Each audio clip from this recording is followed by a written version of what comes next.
Olá, sou Fábio Mateus e nesse portfólio quero convidar a você a discutir um tema sobre violência contra a mulher.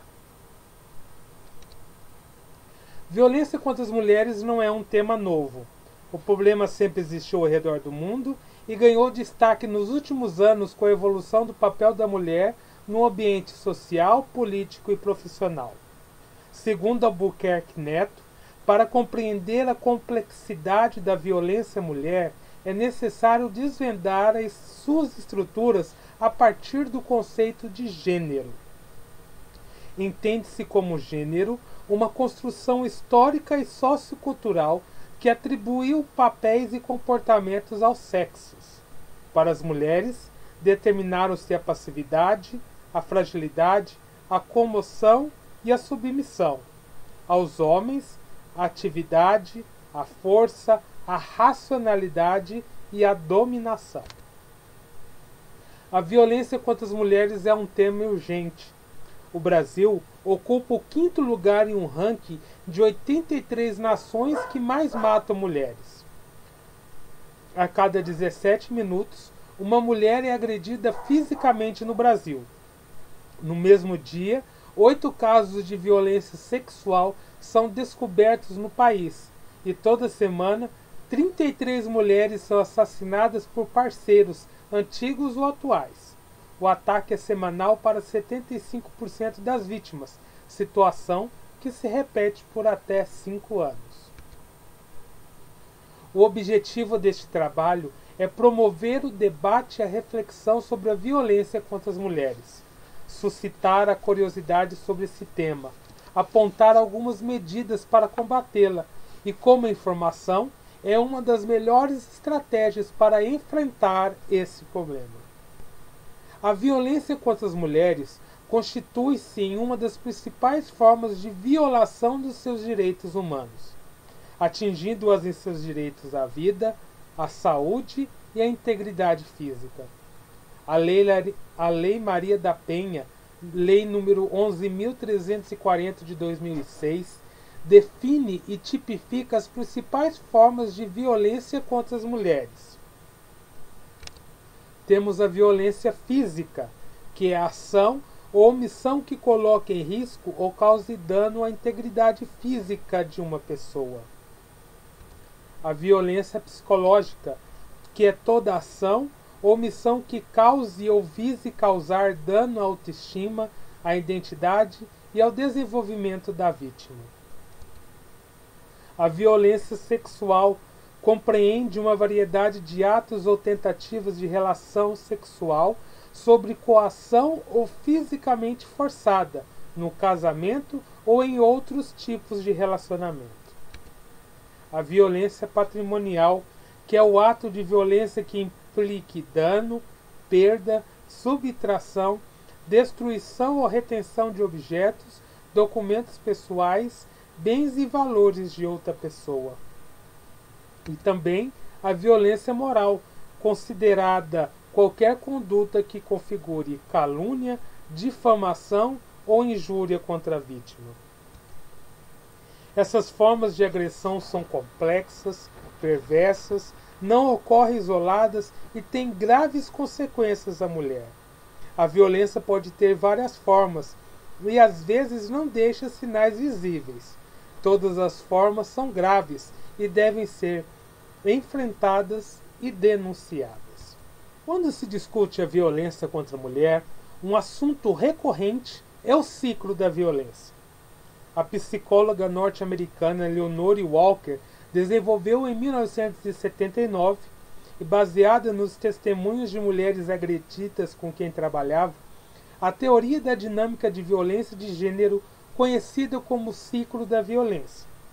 Estabeleceu-se um padrão similar de comportamento em todas essas situações de abuso e observou-se como esses padrões de comportamento são reproduzidos de forma cíclica. Ele é caracterizado por 3 estágios. A fase 1, temos o aumento de tensão. A atitude do agressor é de um comportamento ameaçador com agressões verbais e destruições de objetos domésticos. A atitude da vítima, por outro lado, é de sentir-se responsável pelas explosões do agressor, sempre procurando justificativas para o comportamento dele. No segundo momento, temos a fase do momento de explosão.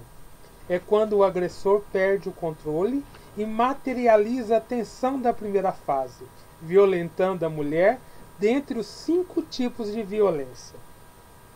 É nesse momento que muitas mulheres tentam buscar ajuda, seja com apoio de familiares ou denunciando o caso. E na terceira fase, temos a fase da lua de mel. A atitude do agressor é a que se diz arrependido e que não vive sem a mulher. Torna-se atencioso e carinhoso, promete mudar de comportamento e temporariamente parece ser um novo homem. A atitude da vítima acredita na mudança do comportamento do parceiro, confiando que os episódios de violência não se repetirão. Um misto de medo, confusão, culpa e ilusão fazem parte dos sentimentos da mulher.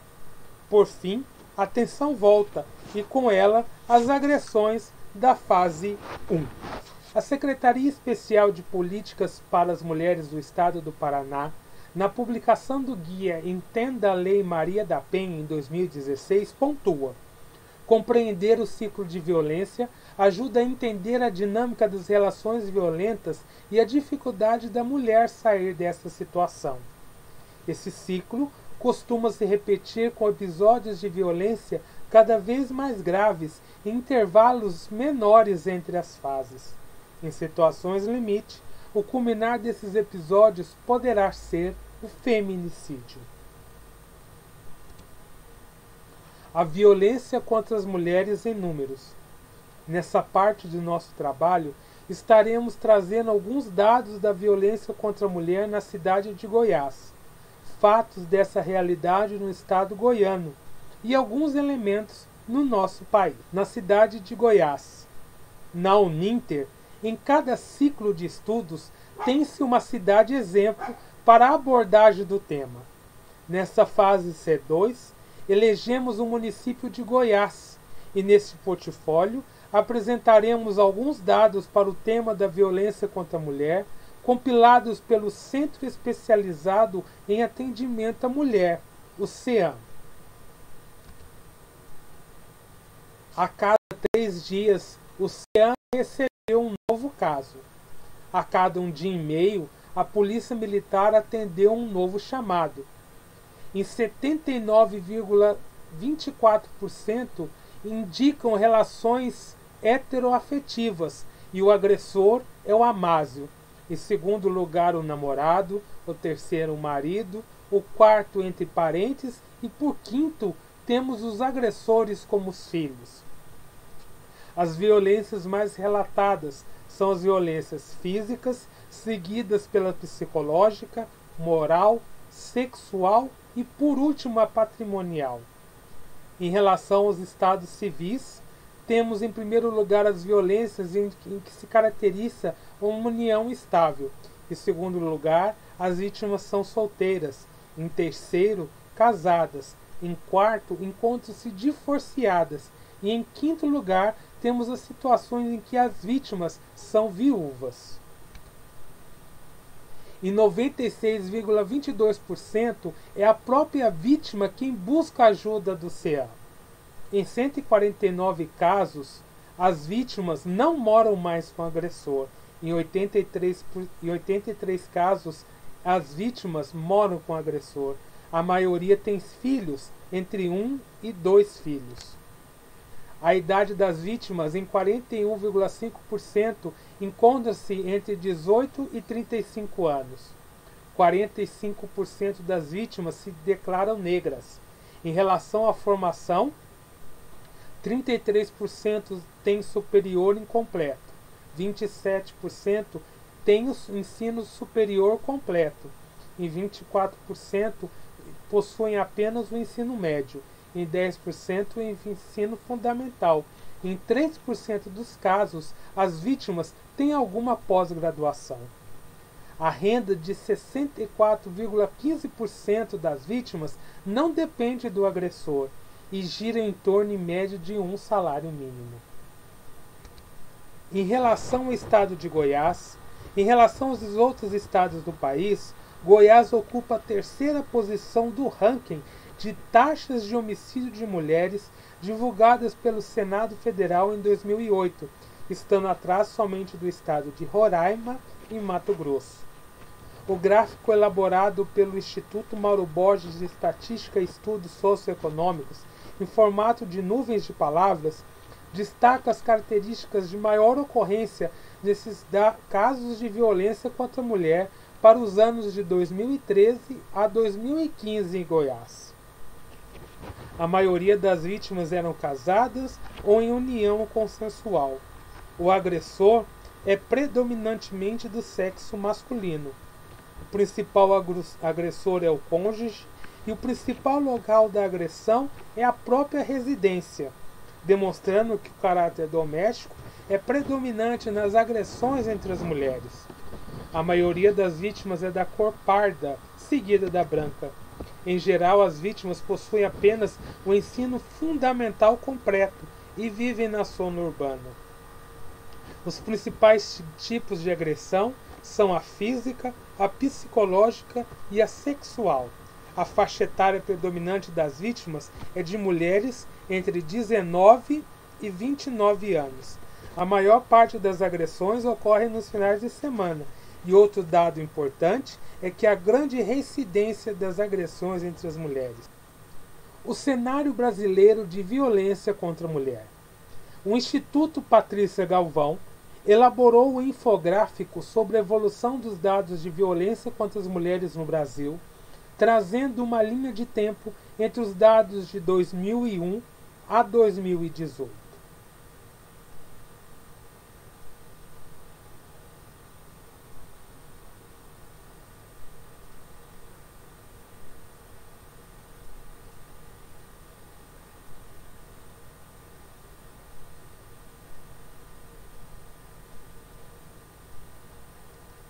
Embora sejam produzidas cada vez mais pesquisas que reúnem evidências importantes sobre a urgência e a gravidade da questão da violência de gênero, é preciso lembrar que a disponibilidade de dados e estatísticas sobre a violência contra as mulheres e a disseminação de uma cultura de dados abertas ainda são grandes desafios no Brasil.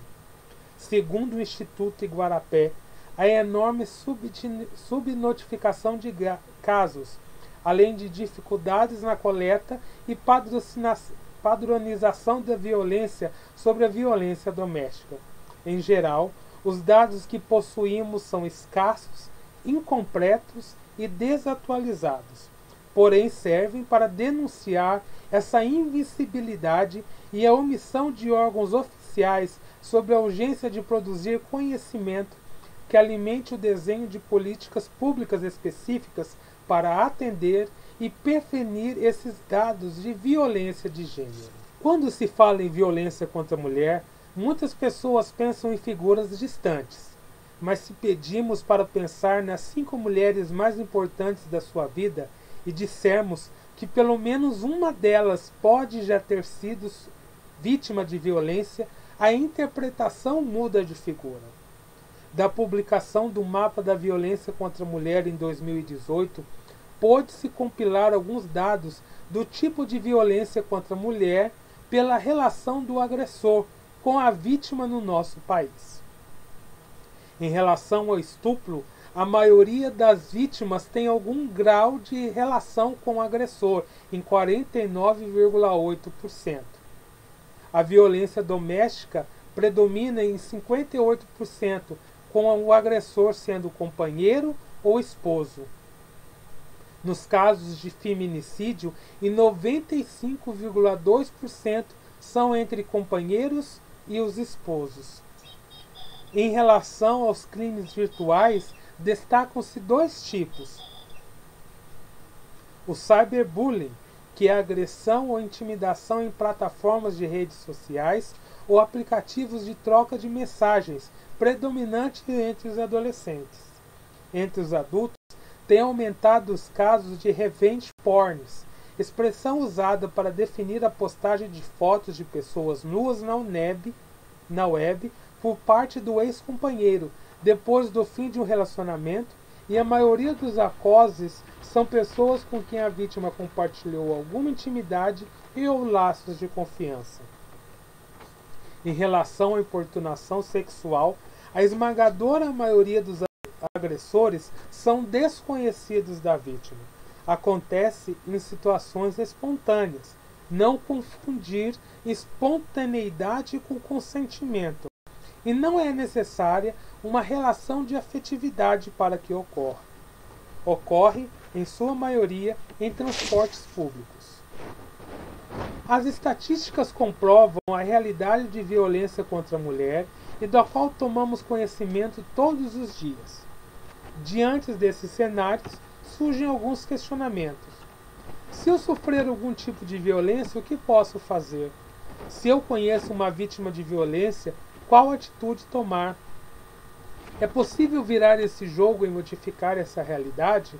Quais iniciativas podem efetivamente combater essas realidades de violência e, principalmente, como proceder para preveni-las? Um primeiro passo é buscar atuações articuladas dos vários serviços e instituições que integram a rede de enfrentamento à violência contra a mulher e o Ministério Público. Também de buscar a padronização de cursos multidisciplinares para magistrados com a temática da violência de gênero contra a mulher, assim como a captação e a formação nas instituições de ensino e a criação de banco de dados de jurisprudências nacionais e internacionais sobre o tema.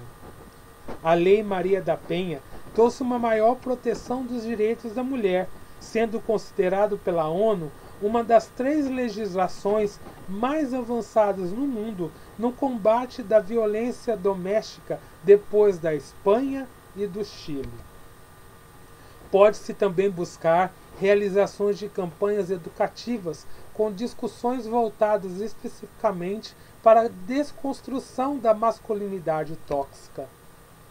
A garantia de serviços sociais e jurídicos priorizando a resposta à violência contra as mulheres durante e depois da epidemia da Covid-19 e a facilitação do acesso à justiça por meio de mecanismos virtuais e alternativos pelas vítimas.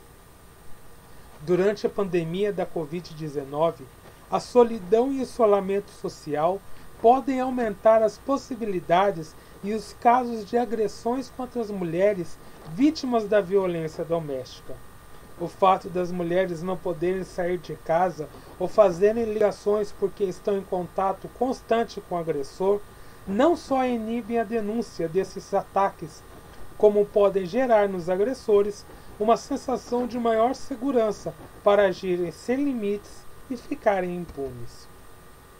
Outro exemplo é o de buscar iniciativas como de conscientização de homens com relação ao combate da violência contra a mulher, a exemplo do projeto Papo de Homem para Homem, idealizado pelo titular da Delegacia Especializada de Defesa da Mulher, Criança e Idoso de Várzea Grande, Cláudio Álvares Santana.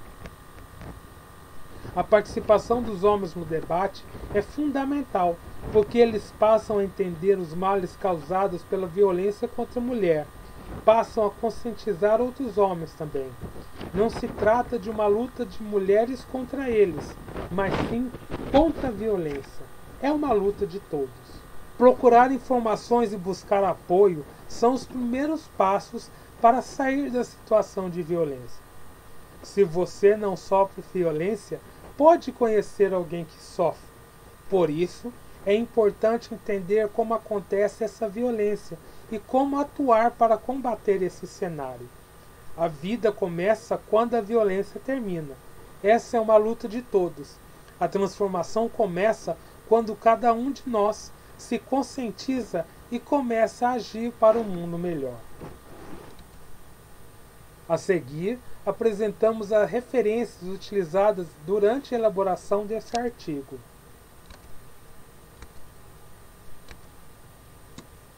E por fim, se você é vítima da violência ou conhece alguém que sofre violência doméstica, não se cale.